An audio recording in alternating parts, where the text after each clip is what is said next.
ridiculousness of trying to create a facade that they're not, And then I always use great examples. I got a great friend who's a great real estate agent, runs a fantastic team in Coconut Grove, Florida. This dude wears high-end flip-flops with cargo shorts and a cool Hawaiian button down, and he sells 150 million plus a year easily. I think last year he broke 200 million.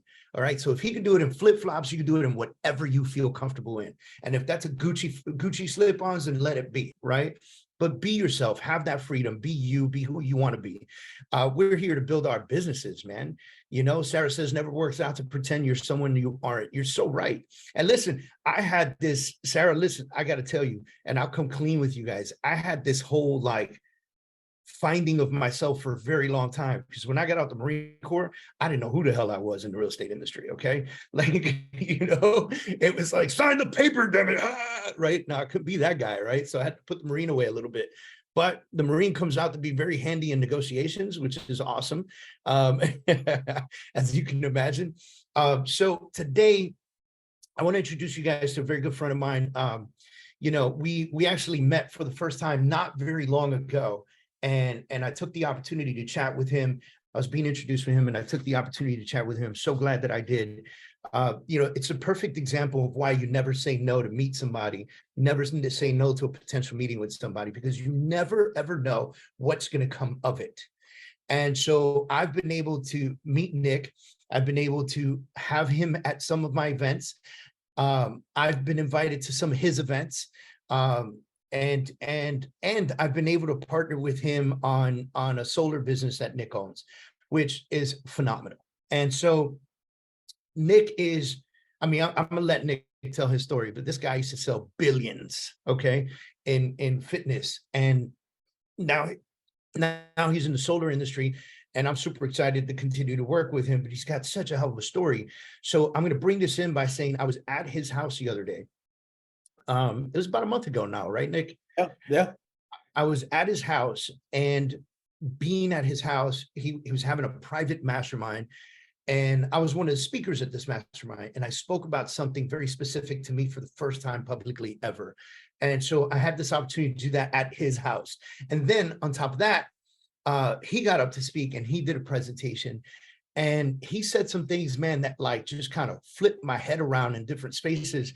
And as many of you know, I'm in the process of finalizing my book, The Truth About Failure. And so my book, The Truth About Failure, actually comes out November 1st. It went into final editing yesterday. Yay, right? So we're super excited about the book.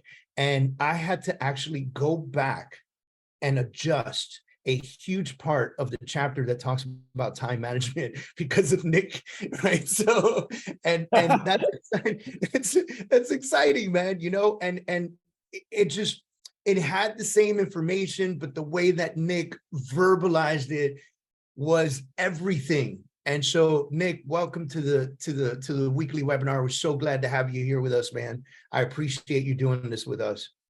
Hey, so happy to be here. Great to connect with everybody here on the Zoom. This is where you can find me. I'm at Nick Sarnicola everywhere.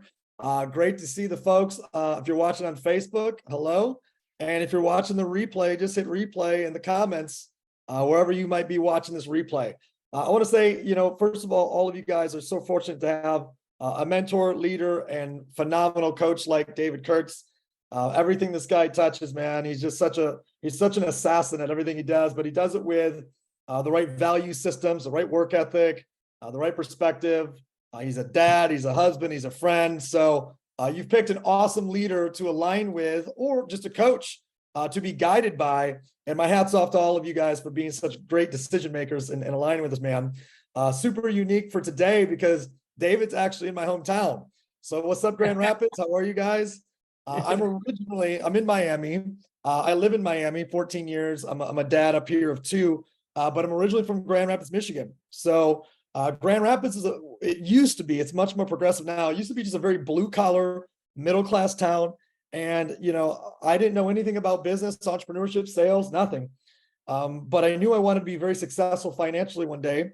And I can't sing, I can't dance, I can't rhyme, I can't act, I can't play an instrument. I'm not going to do anything illegal. So what's that leave? Sports. So I played college baseball. While playing college baseball, thinking that was going to be my ticket to freedom, so I can stay on culture here. My ticket to freedom was going to be sports. And then I got introduced to the direct sales network marketing industry when I was 18, and I wasn't any good at it, but I learned how to handle objections. I learned how to prospect, and then I learned how to sell, and then I learned how to recruit, and then I learned how to lead. And over that 7 years of doing those 5 things, I became a millionaire at 25. I started a company at age 26 by the name of Visalis. Some of you might remember the Body by Vi 90-day challenge was the largest weight loss and fitness challenge in the world at its time. And we ended up doing 2.2 billion in sales, 19 countries, 3.6 million customers. It was really big. So at any given month, or excuse me, at my largest month, as you know, my job was sales leadership, I had 117,000 active sales reps. So that was 117,000 people that made a sale that month. So I'm trying to give you guys kind of some context as to what I've been exposed to. And I was a decamillionaire in my early 30s. And in that journey, guys, you know, of creating a $1 billion company, I've seen just about every success you could see in your 30s. But with contrast, I've seen just about every failure you can see as well. So the peaks and the valleys at the most extreme level. So those extremes have taught me a lot about what to do and what not to do. And just very grateful to be working now with David and different projects. We speak a lot together. We share a lot together with different groups. And I currently have a sales acceleration company. One of our divisions is solar, and we built a platform that works with real estate agents exclusively. So Dave, happy to be on, happy to share some great ideas today. Thank you, man. I appreciate it. So I'm going to dive right into, you know, when we do these coachings, we often break them down into sections, right? And so most recently, we did a section with working with sellers. Then we did a section working with buyers. Prior to that, we did an SOP section, right? And now this will be like the last kind of off balance one. The rest of the year, or the next section, the next few weeks, is going to be really focused on control and development of a business plan for next year, right? Because you know, if you're in sales, you're already in 2024, right? Yeah. Like you're already creating your income for January, February, March. And so we're about to enter Q4. You know, October 1 is Q4, and I'm pumped to help people put that together. And a large part of what we discussed, and it was a large part of my book, but a large part of what we discussed during business planning and business development is controlling your time, or time management. And you had a theory on time management, and you brought up something that said time valuement. I'd like you to tap into that with everybody if you could, man. I will absolutely do it. I'm gonna share it in this answer right here. I don't manage time, I value it. I don't manage time, I value it. And guys, I'm gonna say it one last time for emphasis. I don't manage time, I value it. And as soon as that becomes a core philosophy for you, and you know, there's 6 pillars that I believe have created my wealth. And one of those 6 is my philosophy of time. And of all the things that I teach, share, I've got 55 topics that I speak on. This one right here is probably the 3rd most important thing that I can share with anybody in creating wealth. So I think if I put them into order, if I rank a top 10, this is number 3. I don't manage time, I value it. So people that manage time, they're trying to figure out ways to do everything. They're trying to figure out little buckets to put all those, I'm gonna do all this, I'm gonna put them all into buckets, I'm gonna put them into priority 1, 2, 3, 4, and all that other stuff. And that means you're a great time manager. But when you're starting to value time, you are eliminating things. You're figuring out how to get rid of stuff. You're figuring out how not to do as much as possible. You're figuring out how to stay in your strengths. You're figuring out how to identify your best customer. You're figuring out how to outsource, delegate, hire, right? So it changes. It starts with the philosophy. And the philosophy will create a waterfall of decisions that will then change the outcome of where you end up. And a second thought on this before I kick it back to you, Dave, is this stemmed for me accidentally in my 2nd year of college. Now, I'm a college dropout, and this slide might have a lot to do with it. Shout out to my college economics teacher. I was in macro or microeconomics. I don't recall which one. And I had a little business already. It started at age 18. Now, at this point, I'm 19, almost 20. And this is before cell phones or before an average person had a cell phone. So I had a pager and I had a little team I was building and we were making sales. We're selling long distance service. And I'm in college, I'm in this economics class and he's teaching me about opportunity cost. Now, what is the definition of opportunity cost? You can see it on the slide. It's the loss of potential gain from an alternative when a different alternative is chosen. For example, if you spend $5 on, I know this isn't the exact cost, but if you spent $5 on a 2 liter of Coke, the 2 liter of Coke did not cost you $5. The 2 liter of Coke, it cost you anything else in the world that you can spend $5 on. That's what opportunity cost means. Gallon of Coke did not cost you $5. It cost you 1,000 options of anything else you could have spent $5 on. And right then, like a lightning bolt, opportunity cost was no longer an economic theory for me. It was a time philosophy. I said, so what you're saying is the hour I'm spending right now in this class has cost me these 4 customers or 4 deals that my pager went off for because I can't call them back. And that hit me so fast. I got up, I walked out, and I went to the payphone and I started calling my team and I started helping them with their customers. So I transferred opportunity costs from an idea of this is about money to an idea of this is about time. So I think leaving here, both David and I, we don't want you to say it cost me an hour to be here on this Zoom. It cost me an hour to attend, the Freedom Zoom. We want you to say it bought me a week's worth of information, a month's worth of data. It bought me a year's worth of philosophy. So you're giving up an hour here, but we want you to leave thinking of what you gained and possible outcome. So David, back to you on where you want to leave. So can you hit that last slide again, slide 6? So the opportunity cost. So it was really interesting to me to hear this because this is something that I really taught, but I didn't teach it like this. And when you said it, and when you coached it that day, and it hit me like a ton of bricks, and I really had to go back and talk about valuing time and time management, right? And so one of the pieces that I want you to touch on is, yes, we value time, the $5 we understand. If I spend an hour here, I could have spent an hour doing something else, which by the way, your economics teacher is supposed to keep you in school, by the way. And so I want you to talk a little bit about leverage. How are you valuing your time? Like when something comes up that really doesn't feel like it is worthy of your time, what do you do with it? Okay, so for me, I got 2 buckets, and this is how I make the decision on what I do.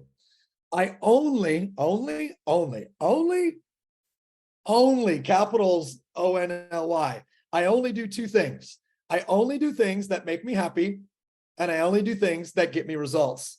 If it doesn't make me happy, I don't do it. And if it doesn't get me results, I don't do it. Now, you might say, well, that's very convenient for you, you rich guy. But no. I got rich because I created this philosophy of if it doesn't make me happy and if it doesn't get me results, I just don't engage in it. So right now, you guys have a list of things that don't get you results and don't make you happy, and you should not be doing them. I repeat, you should not be doing them. Some people mow the lawn because it makes them happy. I can't relate, but it's a sense of peace. It's a sense of meditation. The noise, it blocks out everyone else, and it's a meditative thought. For me, that doesn't make me happy. But if mowing the lawn makes you happy, go for it. If cleaning makes you happy, for some people, they like cleaning. Then I guess you should be cleaning if it makes you happy. But if you hate mowing the lawn, and you hate cleaning, and you hate laundry, and you hate washing a car, and it doesn't get you any result, you should not be doing any of it. You should be outsourcing every single thing or delegating. Those are different. Delegating is you already have a resource and you're not maximizing it. Outsourcing is you need a resource to teach how to do those things. So I got people that are like, well, you've got money, that's why you have a cleaner. No, I know math. That's why I have a cleaner. If a cleaning service is going to cost you $200 to clean for 3 hours or 4 hours, and they've got 2 or 3 people, by the way, that would have took you 6 or 7 hours. And if you don't like cleaning, you should not be cleaning for 5, 6, 7 hours. You should be spending the $200, $300 and having somebody else do it. But here's the absolute critical thing that you must do, is you must offset your money. If you're not in a place where you've got a bunch of money where you can actually outsource, then you must make money in the time where you're actually outsourcing. It's bullet point number 2 here. Let me explain this. If Christine is like, okay, I don't know if I can spend this extra $1,000 a month on blank to outsource, but you really hate doing it. So it doesn't fall underneath the category of results, and it doesn't fall underneath the category of joy and happiness. What you do, Christine or Danielle or whoever, is during this hour, you make sure you only do income generating activities that you can measure.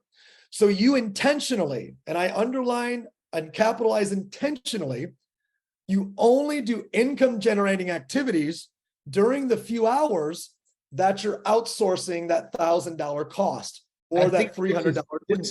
This is where most people screw it up, right? Because they go, all right, Nick, no problem. I'm going to get a cleaning person to take care of my house for 3 hours. And in that 3 hours that I just bought myself, I'm going to hang out by the pool because, oh my God, I really need a tan, right? Yep. And, or I'm going to, run some errands that I needed to run, or, I'm going to go, I don't know, visit a friend I haven't seen in a long time because I have an extra 3 hours in my life. And as important as those things may be, if you're not in the position to burn the 3 hours, you have to really understand that if you hired this person and spent the money to do it, you need to recover that money plus some in that 3 hour period, right? So I go, you have to find a way to 4, 5, 6 times your money, if not 10x your money during that 3 hour period. So if I spend 200, how do I make 2,000 in those 3 hours? And here's what I ask people. I ask people is if you outsourced $1,000, I will say $500 for a 4 hour thing. If you spent 4 hours doing nothing but focused energy into income generating activities, would you make $500 back or more? And if the answer is yes, then outsource it.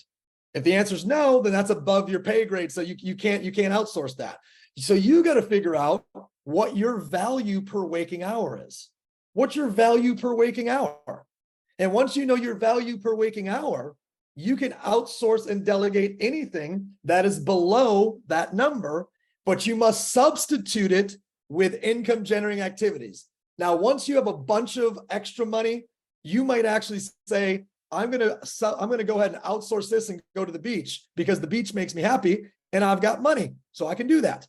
But if you don't have a bunch of extra money, you still should be outsourcing and delegating things that you should not be doing, but as long as you're replacing it with income generating activities. So now, here's what I want you to do. This formula assumes that you sleep 7 hours a day, 365 days a year, you sleep 7 hours on average. So what it's doing is it's taking 17 hours times 365, which is 6,200. And I think it's actually, that might be the wrong number. It might be 6,240. Let me double check that just in case. 17 times 365. Yeah, 6,205. Okay. So that's the amount of hours that you're awake. Now, I want you to take every dollar, either that you made in the last rolling 12 months, or you can take last year's number, or you can take this year's number. I want you to take every dollar that you made, and I want you to divide that number by 6,205. So if you made from all sources of income $300,000 last year, maybe it's even you and your significant other, right? You and your significant other did. Divide 300,000 by 6,205. And when you divide 300,000 by 6,205, 1 second, you come up with $48 per waking hour. Let me double confirm. That's $48 per waking hour, 300,000 divided by 6,205. Here's what this means. You should never, ever touch anything that is worth less than $50 an hour, because every hour that you're awake is worth $50. So if you're touching anything that's worth less than $50 an hour, your mindset is back in an employee mindset. It's in a mindset of scarcity as opposed to a mindset of abundance. Because the moment you apply this math to this philosophy, it states you should be selling, recruiting, prospecting, biz deving, anything that makes you money during that hour, as opposed to doing anything that's worth less than $50. So that's how I came up with the math and the philosophy. Dave, I'll kick it back to you to bridge you back in. Anything you want to share on that? Yeah, I mean, that's something that I'm really big about. You know, I never did it this way by waking hour. I always did it by assumption of 40-hour work weeks. And when you do it that way, the number ends up being significantly larger, right? And so so it ends up being like, let's say, a couple $100 an hour. And we tell folks, if your working hours are worth a couple $100 an hour, why are you doing $10 an hour work? Right. And again, I'll stress it out to you guys. It is a proven fact that if you hire an assistant, you're completely capable of doubling your income. That is why most people, most business coaches will tell you that your first hire in any business should be an assistant, right? And when you're but here's the thing though, we know that hiring that assistant is a risk to you and your bank account. We know it, you know? However, if you hire the assistant and you learn how to delegate, this is very important. You learn how to delegate and learn how to train that assistant and learn how to give them the tasks that you want to get rid of, that you don't want to be doing, that do not make you happy, as Nick would say, right? Then you're going to have to ensure that you spend all the extra time that you have on the things that you like doing, creating those MMAs, those money-making activities, right? And that's a really, really big piece to this, because I've seen it. I've seen people make a certain amount of money. They get super comfortable. They go ahead and they turn around and they hire an assistant. They open up 10, 20, 25 more hours into their work week. And then they go to the beach. And then you see them on a boat on Wednesday afternoon, you know, and you see them hanging out. You see them drinking at a bar on Thursday at noon. And you're going, what are you doing? And so, you know, what I want you to do is if your plan and your goal and your want, your desires to be ultimately successful in the business that you have in front of you, I would love to be able to see you guys hire an assistant, hire a staff, hire a virtual assistant. I've got 2 virtual assistants. They're both on the Zoom right now and they're amazing. And open up the time, open up the effort for yourself. All right, so let's get rid of this presentation real quick because I want to go one-on-one with you on something. So, you know, something really valuable that you talk about is leveraging people, hiring staff, you know, doing things that only make you happy, leveraging everything else, right? And so one of the pieces I want to ask you is, you just mentioned that you had 117,000 active salespeople. Yes. What does that structure look like in order for you to manage a company that big? Because most of the folks in our world today can't even manage their daily activities, right? And so just to give a tip, because that's in the grandiose scheme of things, it's a big number of staff, you know? But for the folks that are thinking, you know what, guys, you're right. I'm going to hire my first assistant. And then when my assistant's locked, cocked, and ready to rock, I'm going to hire my first buyer's agent, right? And that way I can focus on listings and I can pass my buyers off to my buyer's agent. My assistant can handle everybody's paperwork and keep us free from being bogged down by the computer. What are your best methods for management? I'll give what I do, like epiphany that I had a few years ago, but I'd love to hear your management style because I've never had 117,000 employees. I mean, it's a tremendous question. So to create 2 different buckets, we had 600 paid W-2 employees, 117,000 1099 salespeople.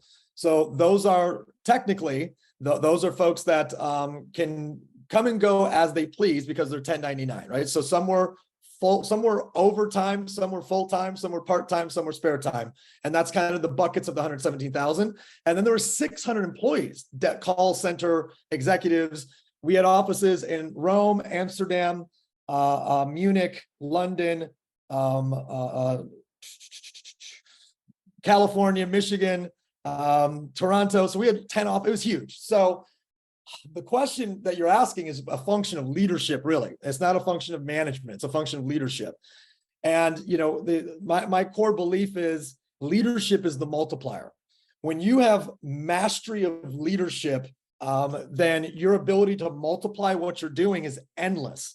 Now, the greatest multiplier of multipliers is your ability to lead leaders. So being able to lead as an individual will multiply your results. Being able to lead leaders is the multiplier of multipliers, right? So it's like, now you got X to the X power. And so David, I skipped to the end. The greatest superpower anybody can possess, in my opinion, is being able to lead leaders. But the step before that is being able to lead. And what I got great at was first leading, which means I only wanted to have team members that were easy to lead, but didn't need to be managed. People that need to be managed need to be babysat. People that need to be led need vision, direction, inspiration, mentorship, coaching. Big difference. And then from there, I got really good at identifying the next leader and either developing them or recruiting them. So either you build versus buy. You either build a leader or you buy a leader, right? Build versus buy. So you either bring in an executive from another company who's a leader, or you develop an executive from within who becomes a leader. So it's a complicated answer. The question that you asked me might be the most complex and most complicated question that I can ever answer. But I think what you gave is phenomenal, because it all starts with leadership, right? So the next question I'll ask you based on that is, as a leader, how do you determine, or how do you find in an interview the difference between somebody you can lead and someone that's going to need management? One of the things you can look at is everything extracurricular. So when you start looking at their extracurricular stuff and you see that they participate in things that require leadership, for example, a nonprofit is probably the purest form of leadership you can find. Because if you got people following you and there's no title or money that follows that, that might be the purest form of leadership. So the people that are involved in nonprofit, people that are giving their time and organizing other people, rallying. And by the way, you might go through their social media. You might not have to go through what they're saying in their interview. You start going backwards. You start looking at their affiliations, and people that are associated to nonprofit orgs, their church, but are also volunteering, stepping up, rallying people to do things. That's leadership. So anything, I think you examine a lot of their extracurricular stuff. That's awesome. When I interview people, that's one of the things that I try to do is get into their social media, especially if they're being interviewed to be a member of my team. Yep. And so a lot of folks think, oh, well, why would you do that when you're looking for people to be on your team? They're 1099s. They're just going to be sales reps. They're realtors, right? And I go, yeah, no, because my culture is important to me.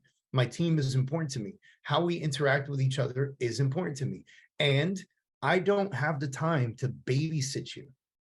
And this has nothing to do with whether or not you're a newly licensed real estate agent or an experienced real estate agent. It's understandable that a newly licensed real estate agent is going to have needs and requirements like, hey, how do I fill out this contract? But here's the difference. The agent that needs to know how to fill up a contract and is a natural leader or a earned leader. I call it earned leader when somebody actually reads books, learns, figures it out, becomes a leader, right? You earned it. That person will Google it. That person will research it. That person will find resources that before they even come to you with that question, because internally they'll feel like that question is nonsense, right? Mm-hmm. Where the person that needs to be managed will not move until you get on a Zoom with them to show them how to fill out the blanks on a contract, right? And so the way to be told what to do, right? So and one of the ways to just in the meeting is just ask them philosophy. Hey, what's your philosophy on management? And if you use the word management, a true leader will start to give leadership principles. But if you say, hey, what's your philosophy on management? A true manager will go deep into management things. Well, everybody should be on time and everybody should this and everybody should that. And they'll be talking about rules, right? And culture is different than rules. Rules is like the black and white stuff that's in the handbook. But culture is about who people are. Rules are what you require them to do. Culture is about who they truly are when they show up and walk in the door. And those are two drastically different things. Man, guys, if you're digging this, go ahead and write yes in the chat box. I want to see you guys write yes. I want to know that you're digging this opportunity to hear Nick speak. Man, every time that I talk to you, Nick, like my blood just goes like up, and I'm like, I swear to God, like I have a presentation in 10 minutes downstairs, and these people are going to get supernatural Red Bull David right now. You know? Supercharged David. Yeah, and I love it, man, because, you know, listen, it's an incredible opportunity. I look at you as a phenomenal leader and somebody who's built and has life experience. And those are rare conversations, believe it or not. As many leaders that are out there that are doing their thing on social media and really, you know, presenting themselves as leaders, there are very few like you who have the tremendous amount of experience and actually come to the table and share that experience in a tremendous way and with tremendous value. So, you know, I'm digging this. One more question for you guys, because there are folks on here that are probably thinking, hey, I get it. I would love to become a better leader. What are some books or podcasts or audios or people to follow or whatever the case is? Like, who would you tell these folks to go check out and flip some pages and get some really great advice? Besides my book that's coming out November 1st, just say. No, you know, I think present company obviously included. Like you're one of my favorite new leaders that have run across the real estate world. I think everybody should spend the time to engage with what you're teaching in every aspect. You know, for me, I went through 3 cycles of learning leadership, and this is me just looking back at my life. It was not intentional. So I went from how-to books, John C. Maxwell. John C. Maxwell is probably the best how-to leader. The 21 Irrefutable Laws of Leadership, that is every person's first place they should start, and how-to leadership. I then went from how-to leadership to this type of leader on leadership. And I kind of graduated, spent 3 years reading every book on leadership. MLK on leadership, Roosevelt on leadership, the forefathers on leadership, Lincoln on leadership, Nelson Mandela on leadership. And then from there, I spent 3 or 4 years just reading biographies and autobiographies on the greatest leaders of all time. And that was really interesting because now I got to see from when they were a baby all the way to when they passed away, if they weren't alive anymore, everything they did from a leadership perspective and how, based on understanding leadership, I was picking it up in their story, right? So I went from how-to leadership to this leader on leadership to then examining as a third party, reading the life story of leaders. But I think John C. Maxwell is for sure the starting point for everybody who loves leadership. The Simon Sinek is always a great third party leader. My problem with Simon is he's a great writer of leadership, but I really don't know how much that guy has led himself. You know, John C. Maxwell's led churches of thousands of people. He started as a leader, you know, so I think he's definitely my favorite. But I think, guys, if you can look at leaders that you're inspired by, leaders have a following. Just because somebody's a great athlete does not make them a leader. Just because somebody's a great business owner does not make them a leader. Just because somebody's very smart does not make them a leader. True leadership have huge followings of people, right? So go research leaders you really love. You know, I got them on the wall everywhere, right? There's Gandhi, there's Roosevelt, all over my house is just different pictures of inspirational leaders. I love MLK. Nelson Mandela is probably one of the greatest stories of leadership. So there's a handful. That's awesome, man. I appreciate that. I'm gonna drop a couple on you guys. The Hero Code was one of my favorite books. The Hero Code was written by Admiral Willem McRaven. He was most famous for creating the video speech, or the speech that was recorded at a university that he's the alma mater of, and said the number one thing you can do in the morning is make your bed. He goes, that's the first opportunity for you to have an accomplishment in your day. So that's a great book. The next one that I absolutely love is 48 Laws of Power. I think everyone should read the 48 Laws of Power. Please don't try to read it in one sitting. What I advise people to do is take the 48 laws and just do one a week. Just sit down and read one of the laws a week and really get through the book. The book's like humongous. So, you know, read it, get through the book, enjoy it. And then the last one that I'll give you is, where's this at? I wrote it down. I'm a big fan of Patrick Bet-David. And he wrote a book called Your Next 5 Moves. And I thought that was a phenomenal, because it talks about creating and developing business, but he does have a lot of conversation about leading a large company in there. And Patrick leads a huge company, huge insurance firm. And so, you know, and this is a guy that hustled and killed himself to make it to the top, and he has. So that's where I'll leave that. Man, Nick, dude, thank you so much for doing this with us. It's a huge opportunity to do this with you. Do me a favor, man. Can you tell everybody about Reasonable Real Estate quick? And Absolutely. Michael, if you could drop the link, freedom or solarwithfreedom.com on there, really appreciate it. Go ahead, Nick. I'll leave it with you. Yeah, and you guys will know you get me in 2 minutes or less because I got a meeting with Vic Tipness here at 11:45. So 2 minutes or less. I investigated the solar industry. I realized that the customer acquisition model was broken. It's usually done by 25-year-old door knockers who don't have mastery over all the financial options, or by misleading digital ads. And I found a correlation, an exact correlation between the highest level of transaction in solar coming from a real estate referral. So I shifted, I built a platform that is focused on real estate agents and brokers, because you guys are running across solar all the time and it's only going to increase exponentially. Here's what I found out. I found out that the old financial products for solar used to mess up your deals. So they would lien the house, they wouldn't transfer, and you guys would have an issue selling a house or with your buyers or trying to get your guys refied or whatever. So I learned that real estate agents have fallen out of love with solar financing. Well, did you know that in the last 2 years, all of solar financing has changed? There's no money down, there's no liens, and it's fully transferable. So what you didn't like about it up until 2 years ago is completely gone. So everything about solar that created friction with real estate agents is gone. So now real estate and solar should be working together if you believed in a great organization that was going to work with you. So what we did is we created renewable.real estate. Go check out the little 2-minute video with Dave. Enroll for free. What we'll do is we're going to assign you an executive account manager. This is like your title rep or your loan officer for solar. They're going to walk you through what we do and how we do it. And we're paying out 50% of our commission split to the real estate agent to refer us to a homeowner that's interested in solar. So we give you guys videos to post, text message. Like we have pre-created everything.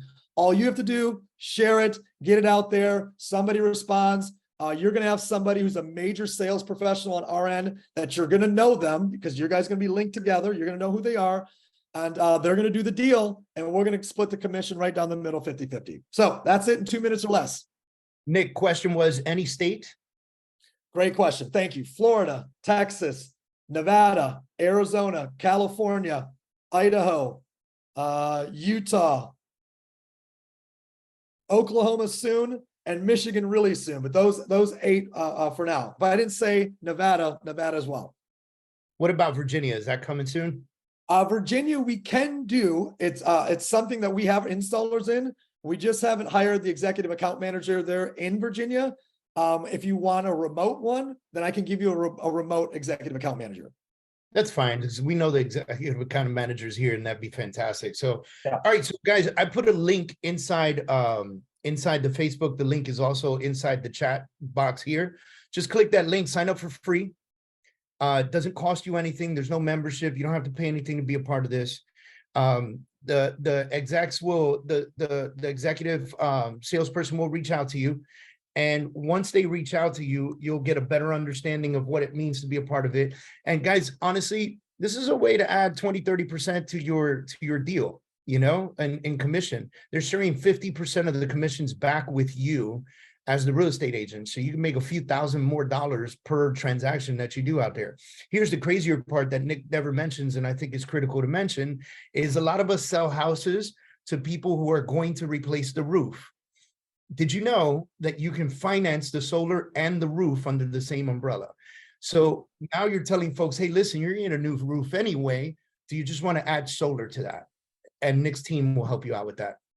Okay. So guys, next up, just enroll for free. We'll then educate you. If you don't like the education, then that's the end of it. So and it's Dave, not a big sale. if the people say, yeah, they're interested, you just plug their name in the system and the team takes over. You don't have to sell anything, guys. That's simple. All right. And Nick, mad love. Love you, brother. Thank you. Check out Grand Say hello Rapids. to the fam. Grand Rapids. Grand Rapids. He's out there for you. It's a whopping 62 degrees outside. And Grand Rapids forgot it was summer. All right, guys. See you soon. Have a fantastic week, everyone. We appreciate you for joining us every single week. You know, listen, guys, it's a tremendous opportunity to be able to coach you guys through this. Next week, we're going to begin talking about business planning. And so we're going to break down business planning over a 4-week period.